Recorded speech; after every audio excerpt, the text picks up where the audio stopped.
world. We're very happy to be back here in a brand new webinar with my good friend, Steven van Belleghem.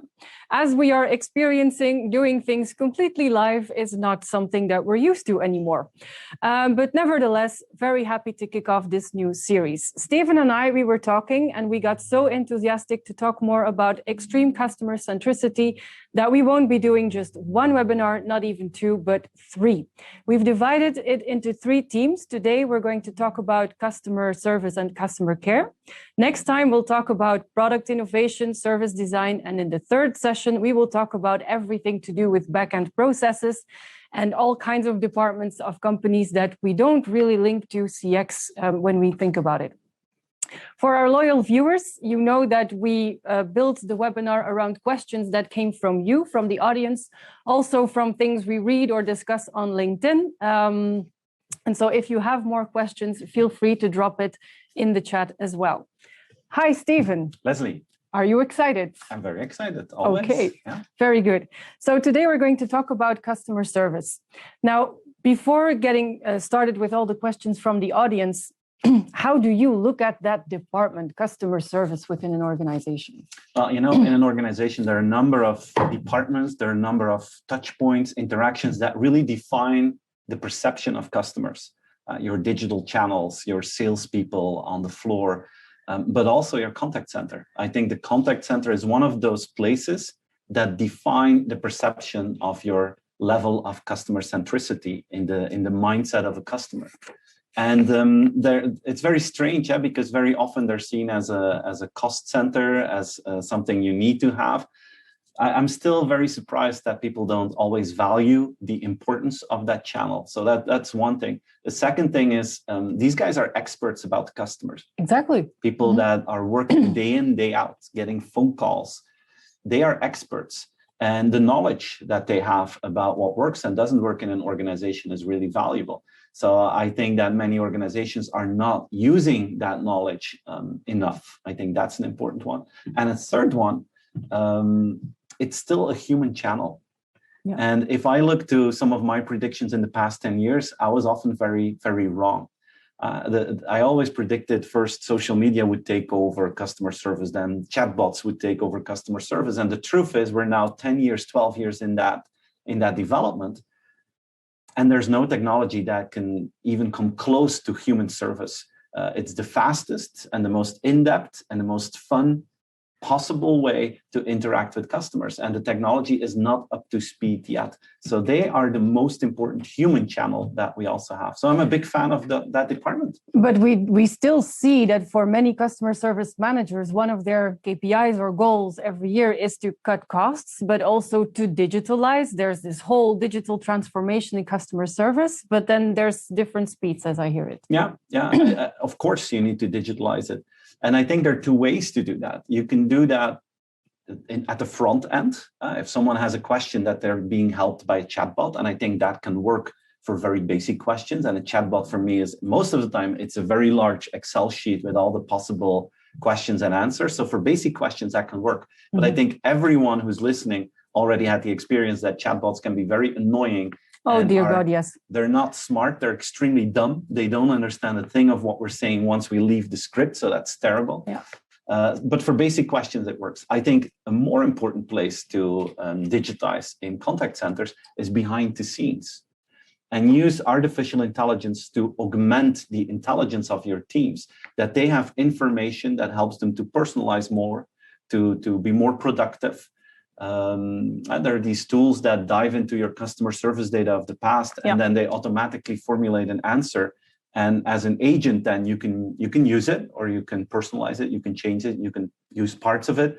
And because of that, they're more personalized and they're faster. So digitization is often behind the scenes helping humans to become more productive. Yeah, but it's not about making the workforce of the humans become smaller in order to cut costs and make sure that digital channels will take over the world. Yeah, that's what we always thought that would happen. Yeah. That the contact center employee was listed as number one job to be gone in the near future.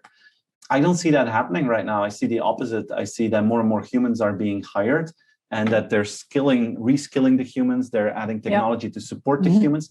there's such a demand right now in contact centers that I don't see that human disappear. It's also a little bit COVID related.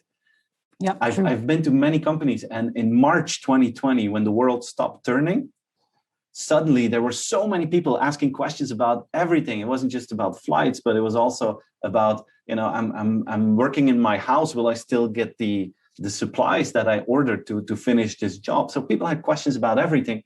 And in many organizations, they saw a peak, but it never went down again to what it was before. So people are much more interacting with organizations than before COVID at this time. Well, of course, if you need to take away fear, then what's the best way to do it? Is put another human being in front of you in order to comfort you. Yeah, exactly. Yeah. So should customer service then not become more a central, I'm going to say department, but it really shouldn't be a department, but a central knowledge hub or expertise hub around the customer that is also kind of linking in and out of other departments then? It's a very interesting perspective to see the customer service department indeed as a knowledge center to detect frictions. Yeah. They can be the best friction hunters of an organization and link that through to different departments, and they can solve those issues. But one of the strange observations that I recently heard, I had the opportunity to have a conversation with Seth Godin. Yeah, wow. And he said this. He said, if you look to an organization, the strange thing is that usually the lowest paid people are the ones that are directly talking to customers, and the highest paid people are the furthest away from the customer in many organizations. And that's a strange observation, but I think he's right. And one of the challenges for many organizations is to bring the highest paid people closer to the customer. And if you invest in that, and if you do efforts to make sure that they directly get feedback from the customer, that improves the overall mindset of being more customer-centric. And many C-level people, they say, yeah, but I don't have the skills to pick up the phone and work with the software, and I get that. But just talking more often with people from the contact center, listening to their insights, that would be a tremendous step forward for many companies. Exactly. It reminds me of Zappos when we were there actually with Nextworks, where they were explaining that everybody that comes into the company, if they are C-level, CFO, whoever, they would need to start their job for 2 weeks, at least at the customer service center, to answer the phone and really get to know the customers and what's going on. Right. So that's something that other companies could do as well. Yeah, absolutely. Yeah. Okay, are you ready to dive into one of the questions of our audience? Yeah, absolutely. So this is a service company where they ask, if there are many individual interactions between different customer groups, in this case, it's an HR companies and the candidates, how can we ensure that every interaction is truly customer-centric? How can we ensure that every person in the organization is doing right for the customer? Yeah, that's a very challenging one. You have many industries where that is the case. You have professional services, you have a proposal, you have projects going on. So there are a lot of interactions. Same goes for if you go on a holiday, you need to get in the plane, the airport, the hotel, every dinner that you have, many interactions. The construction world, I mean, we've all been there. If people have to do some renovation in your house, it's an experience, it's an adventure very often. So there are many industries that have so many interactions that they feel it's almost impossible to be extremely customer-centric, because the opportunity that someday something will go wrong is just huge. Yeah. I think that the client is not looking for perfection. I don't think the client is looking to have a perfect interaction every single time, because we know that that's impossible. Yeah, things always go wrong. Yeah, things can go wrong. What clients are looking for in that context is a positive intent. If they see the intention that you're trying to do well, that you're trying to do a good job, and if something goes wrong, that you're trying to do whatever you can to fix the problem and maybe then surprise them and compensate for things. If they feel that positive intent in every interaction, that's how you can make a difference. And this is, the challenge here is to think beyond the process, because in many of those organizations where you have so many interactions, they make a process for everything. And that's fine, but you have to make sure that those processes don't become too rigid, or that those processes don't become impersonal. Because in many industries, that process is the same. Think about restaurants. It's the same process. A chef makes you a dinner. The waiter picks it up in the kitchen, brings it to your table, puts it down in front of you, and is then saying, enjoy your meal, right? That's the process. In every restaurant, it's the same process. But still, we have restaurants where that gives us a pleasant feeling, and we have restaurants where that gives us... They either just carry out the process, or they're allowed to be human. Yeah. And their intention, what is their intention? Do they really care about you enjoying that meal, or do they just put it there because that's part of their job? And it's the intention, the intent, the positive energy, the positive intent that will make customers feel that you are customer-centric. Okay, but it's virtually impossible that if you hire new people to come work for you, to tell them this is your job, these are the tasks, this is your description. Oh, and by the way, you need to have positive intent. It doesn't really work that way. So where does it start? There's a lot of employee engagement that comes with it, employee motivation. So how do you look at that? Yeah, that's a crucial one. All research points in the same direction. Happy employees breed happy customers, not the other way around. But if you make sure your employees are following your mindset, your story, then you will make happy customers. How do you do that? I see a number of steps in that process. I think the first one is to have a fantastic employee experience. People need to feel safe. People need to feel heard. Make sure that you listen to what they find important. And if you create a fantastic employee experience, they will feel the energy and they will become part of your culture. They will follow your vision. Because it's very strange. Sometimes you have someone who works for company A, and they're outperforming in terms of customer service and sales, and all clients like them, love them. And then that person moves to company B, and there it doesn't work. Is that because that human changed, or is that because of the context in which they have to do their job? It's like a soccer player. In team A, they perform in a fantastic way, then they go to another team and it doesn't work. Is that because of the soccer player, or is that because of the context in which they arrive? So making sure that a context of safety and positive energy is created so that employees feel that and that they're part of that. That's step one. I think step two is make sure that as many employees as possible get direct feedback from the customer, not just the front end staff, but also people who do the invoicing, the HR department, everyone. Make sure that they hear the comments directly so that they know how customers feel about the organization. That's step number two. So that they, in the first place, understand that they are working for customers and not just for their paycheck. Exactly. Exactly. That at the end of the day, we're doing all this hard work to be successful as an organization. How do we become successful? By making sure the customer is happy, comes back and talks about us in a positive way. Number three, so you have employee experience, creating safe environment, making sure people get direct feedback from the customer. Number three is making sure that everyone understands how they can contribute to making customers happier. Again, everyone.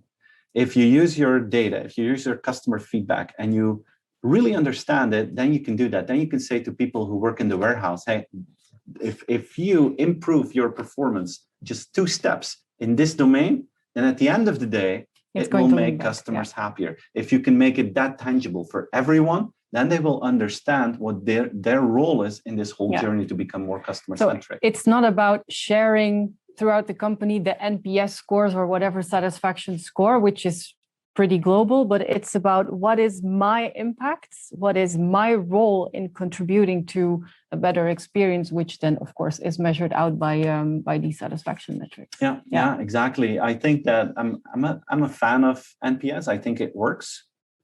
If, as you say, you succeed in translating the impact that every individual has on the end result, on that NPS score, there are now so many organizations where the senior leadership gets really excited.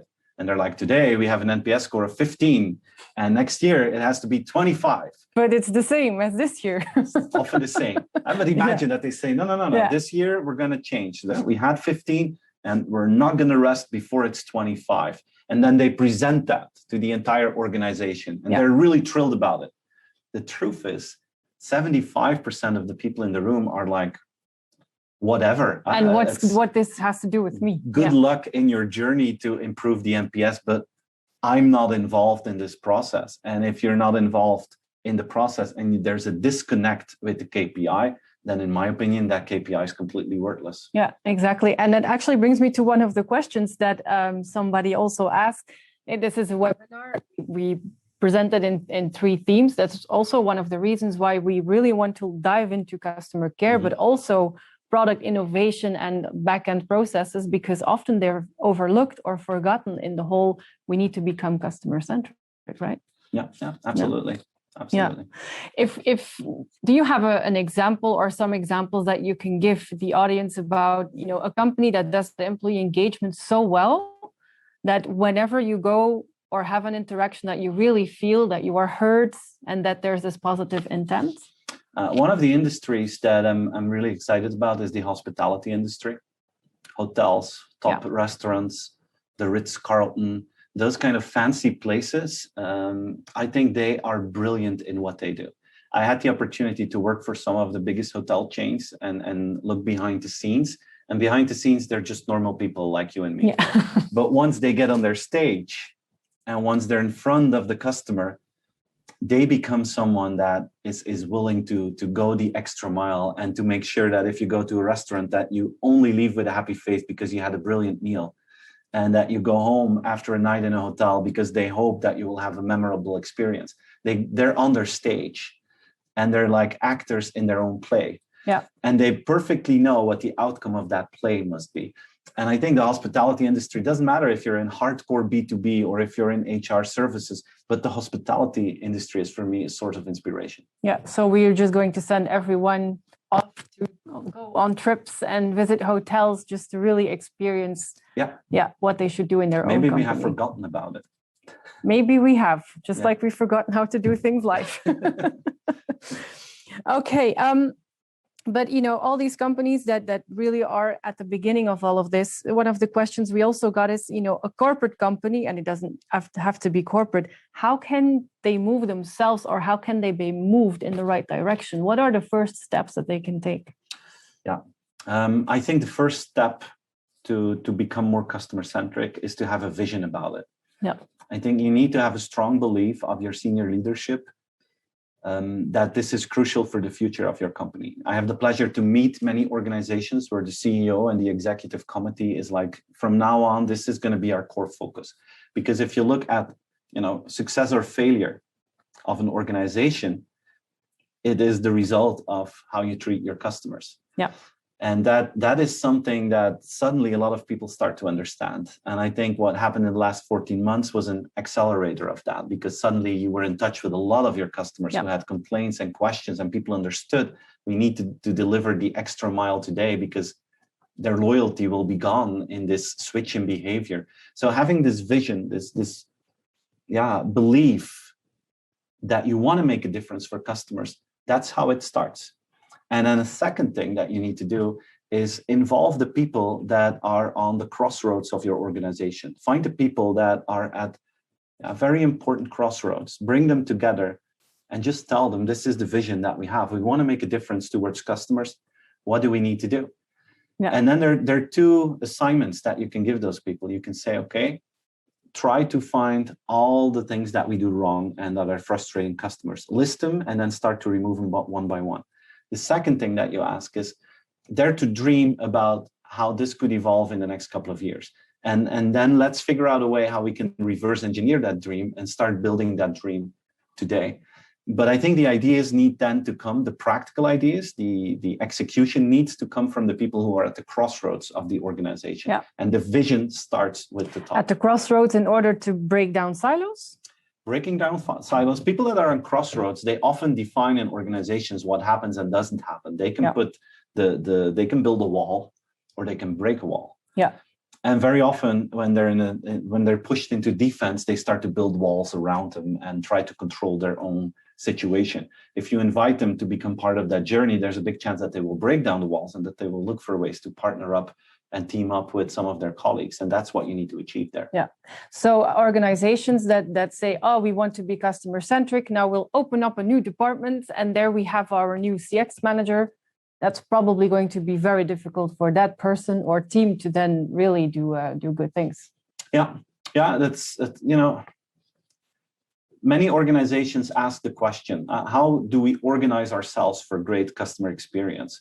And on the one hand, you need everyone to be involved, especially the people who are on those important crossroads at an organization. They need to break down the walls and make sure that it happens. That's one thing. But the truth is also that many people in a company are very busy. Yeah. They have a loaded calendar, and they have the feeling that, like, you know, we're already working at 120%, and now our CEO is saying we need to be more customer-centric, and it feels like an additional workload. Added, yeah. And it's on top of what they do. And because of that, they have good intentions, but they get blocked by reality. Yeah. Because of that, it's often very interesting to have a specific CX team, specific customer experience team, a happy customers team, and a customer innovation team. Doesn't matter how you call them. To keep pulling. But mainly to facilitate. Yeah. It's not the job of that CX team is not to solve all issues and to implement everything. The job of that CX team is to inspire the other divisions, to facilitate them, to help them, to take some of the work off their shoulders, to make sure that things start to happen, and that they get support from top management when needed. Yeah. And that can be a really big help, certainly in larger organizations, to make sure that things actually happen. And just don't position them as the police department that comes to you and says, Leslie, you're not doing a good job, and we're going to report that. That's not their job. Their job is to say, Leslie, we see an opportunity for you. Yeah. How can we help you to make this one happen? To inspire and also to bring together these people at the crossroads, as you mentioned, and to facilitate a platform across silos. I like that. So when companies do start with CX, of course, management, they will like to measure it. And we've already talked a little bit about NPS, but now specifically for customer service, we all know that there's these typical KPIs that they use, like the calling time and so forth. What do you feel are the KPIs for a good customer service department that is doing the right things for customers? Okay, KPIs specifically for a customer care department. Yeah. First of all, employee experience. How happy is the team? Because it's not an easy job. These people get complaints after complaints after complaints over and over again, every day, day in, day out. The only thing they hear are people who have a problem. Yeah, they hear about everything that goes well or wrong in the upstream and downstream process. Yeah, exactly. So making sure that those people have enough energy and a positive attitude to deal with that every day is your most important KPI. That's number one. Number two is customer happiness. When people were on the phone or when they received an email, how happy were they? My favorite question to ask after an interaction with a contact center is, would you hire the person that you just had on the phone? Imagine that you are an entrepreneur, a CEO. Would you hire that person? Yes or no? And that is a different way of looking at it than just saying, were you happy with the results? No, is this someone that did an excellent job? I want that person on my team. So customer happiness, employee happiness, customer happiness. Number three, I would involve some financial KPIs. But two ways, because most of the time a contact center is seen as a cost center. Yeah. And of course, you have to measure the cost. I think that makes a lot of sense. But I would also look at what kind of revenue do they bring in. And they're not salespeople, but they decrease churn, for instance. Yeah. They can help you to build your brand. There's an interesting case study. It's from an insurance company in the Netherlands. It's Centraal Beheer. It's part of the Achmea group. I know them very well. And last week I saw their CEO, Albert Spijkman. And he told me that the time that his employees can spend talking to a customer per phone call is like twice as high as in all other players in the industry. And then the reflex and the instant question is like, isn't that extremely expensive? Yeah. Says, yeah, in theory it is. But because of that, we were able to reduce our advertising budget with about 80%. Whoa. Because our customers became so much happier. We don't have to spend it in acquisition of finding new customers anymore. That's an interesting one. And then he said, we even make sure that we always have some additional capacity left to make sure that no one has to wait. But that also costs money. That costs money, yeah. But they know that is increasing loyalty, so it's decreasing the advertisement spend. And you know what the craziest example is of what they did?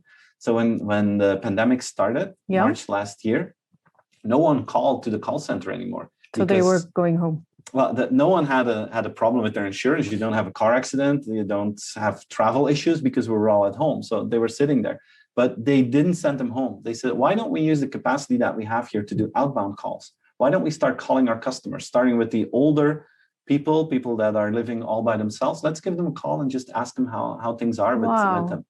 And they had so much positive energy back. They got so much positive energy back from that.